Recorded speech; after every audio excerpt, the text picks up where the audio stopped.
Hello and welcome to our living room. This is EDC with Oaken and Kane. I am Oaken. And I'm Kane.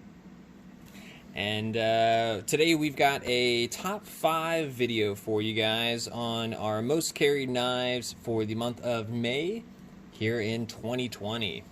A lot of times, obviously, these were carried at home due to the COVID-19 pandemic, but hopefully we'll get past that soon. Start us off. What is the honorable mentions today? So first one for me is the Spyderco Ladybug.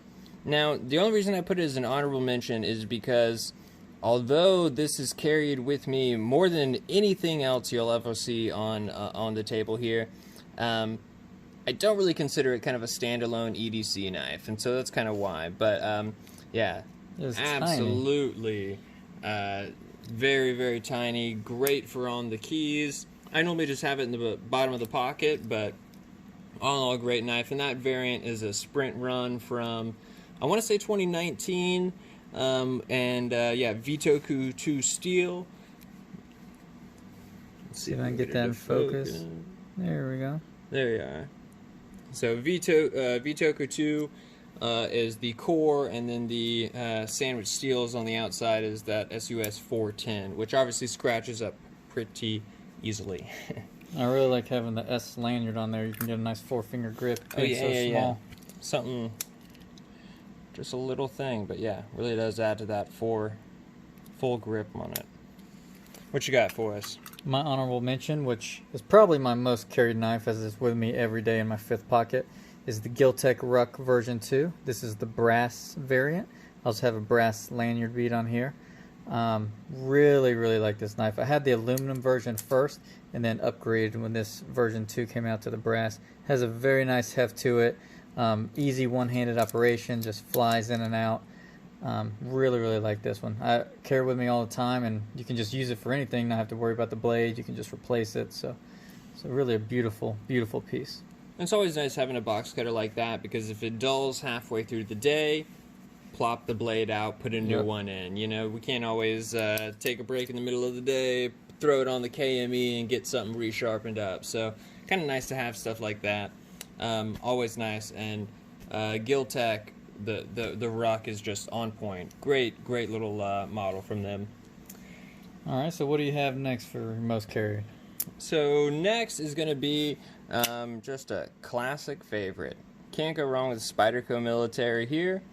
Made in Golden, Colorado, USA Earth. Not to be mistaken with a Golden, Colorado Neptune.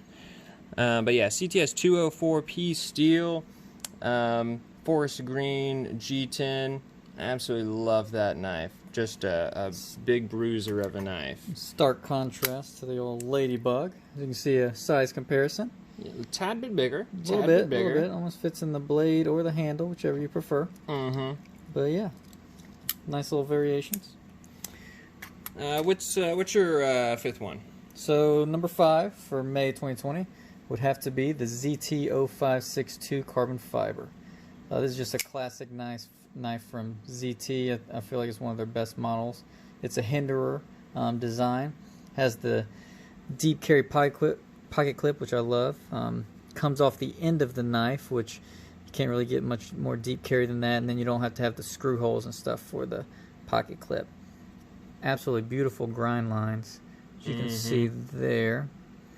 Just sort of mesmerizing, but just a great design, great ergos, great action, drop shut, and just love this knife. Yeah, and a little more on this clip. Them and then SOG both will do some deep carry clips that kind of really do extend past the handle. This one is done right. You know, the SOG ones, they'll extend a little bit higher up and be squared off to where you're getting 2 points, 2 little points of contact that are just you know, not the absolute best. But ZT really did it right with this one. Love that pocket clip. But great knife. Next, so number 4 for you is the AKC All right. F16. Take flight. Yep, that is very right. This was sent to me by a good buddy of mine, Kiefer, and honestly, just really liked it. It is an addictively fun knife with that OTF action. And so, yeah, I've just been carrying it around. The missus doesn't enjoy it, but I certainly do.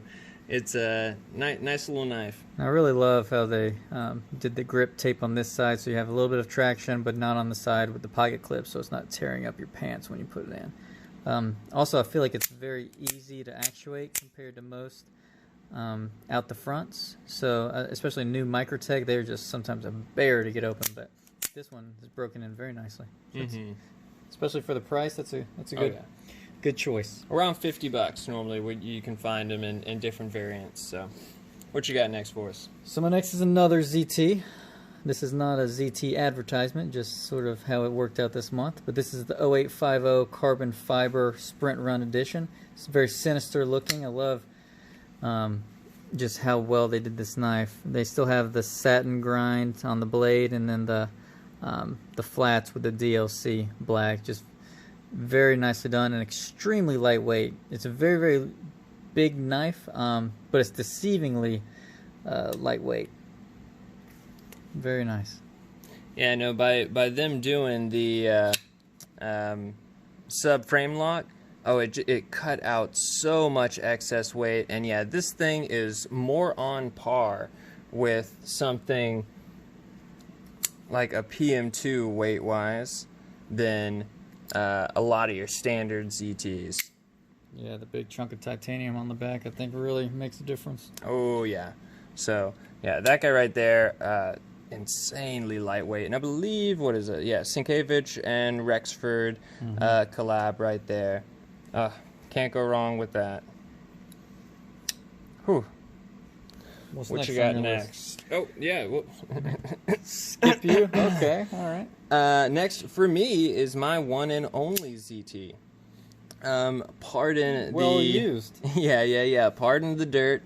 It's got quite a bit of box tape on it. This is my main knife that I use at work, and I just started back at work, I guess, a week and a half ago.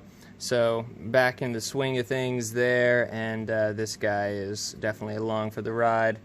Has a Hinderer clip from a Hinderer Slippy model, and then I also threw a little copper filler tab in there. Nice little accent to it. This also, the ergos on this are just rock solid. I mean, you can really get a very good grip. The action's great. The sound is amazing. Just sounds so good. But this is the design that I actually like a lot more in person than I thought I would after watching some videos or seeing some pictures of it. But I would like to pick up one of the Stonewash versions, possibly in the future. Oh yeah, definitely. Definitely a great one. And oh yeah, like he was saying, ergos wise, that right there, I just love that. Just really locks in great. But oh yeah, what's next for you? All right, so my next one, I would say, this is, I promise, my last ZT. This is the 0609. This is the titanium version. It's a sort of a bronze titanium. It's just a very, very classy looking knife. I carry this when I'm sort of dressing up or going to a nice dinner or anything like that. It's just very classy looking, sounds great, very thin. I love how they did the 3D milling on the handle. Just a very unique and nice knife. And this is kind of one of my honestly favorite ZTs, especially out of the ones Kane has here. Most ZTs are very, very beefy, and this one to me just very much so had a little bit different design language than what we normally see out of ZT, but just an absolute great little EDC knife, and especially that spot right there. Absolutely great for your thumb or forefinger for a lot of your utility cuts. They're very well thought out design. Love that one. And believe what, RJ Martin design? Yeah. Exactly. That's a great one. Next is another knife that is pretty much just been a workhorse for me, and that is the Spyderco Mantra 2. Let's see if we can get it to focus there. Yeah, there we are.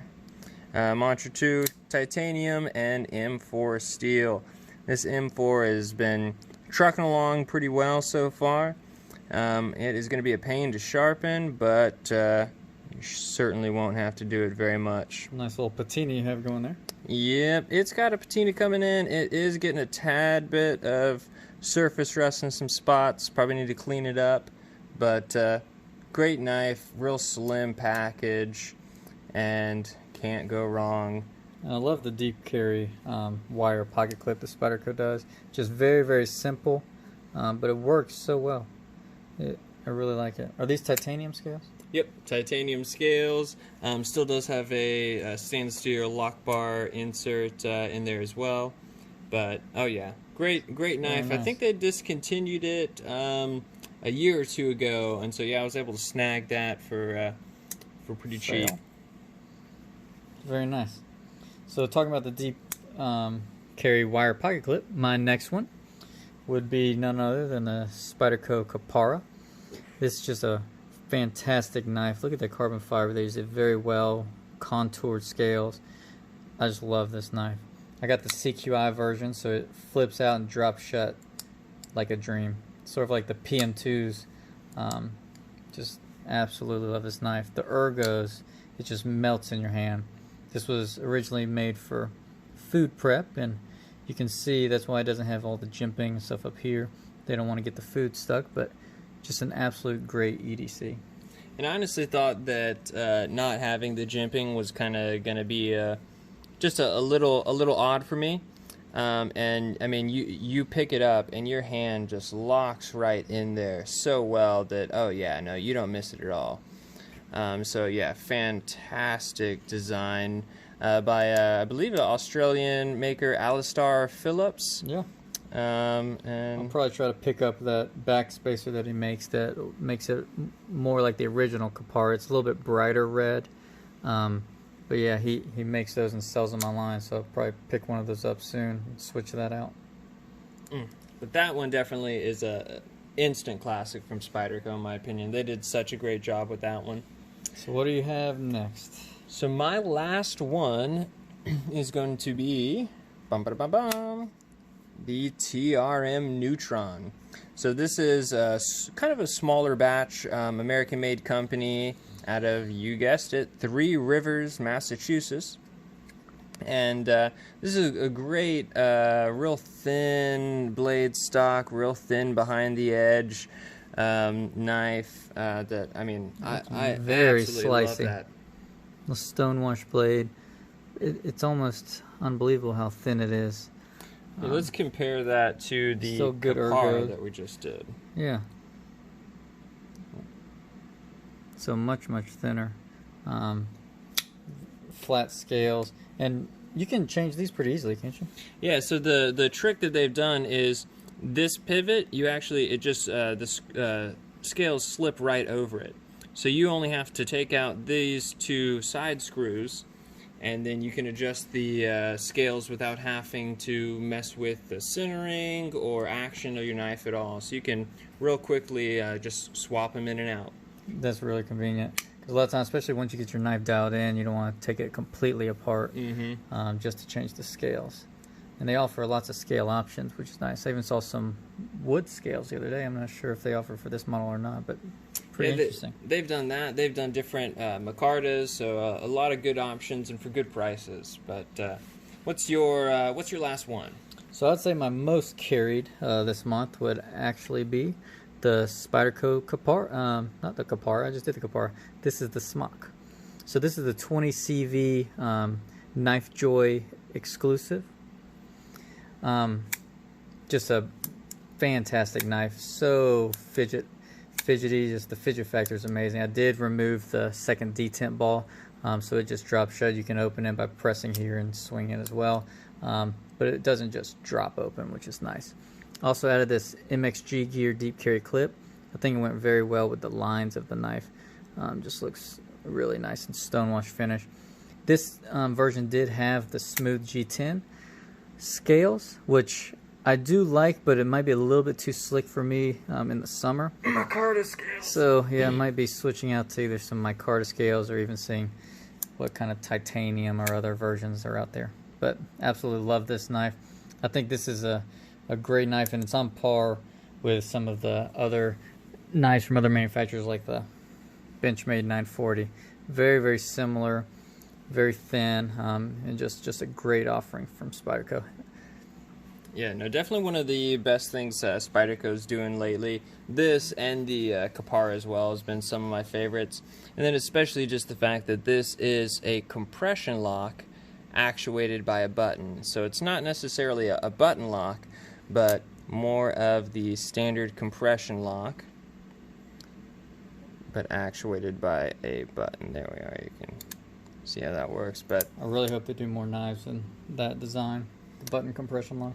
yeah, and I believe Blades We Love did some what they refer to as PM2 Ultras, which was essentially a left-handed PM2 that they then filled this section right in here and added a button. So, believe, I don't think you can still get those, but yeah, I know they had quite a few of those out there. But let's go ahead and pull everything back out, get everything on screen here, and get a final look at our top 5 carries for the month of May. You know what? Nice little party we have here. There we are. All right. Guys, thanks for joining us in our living room, but time to get out. Yep, have a good day. Bye.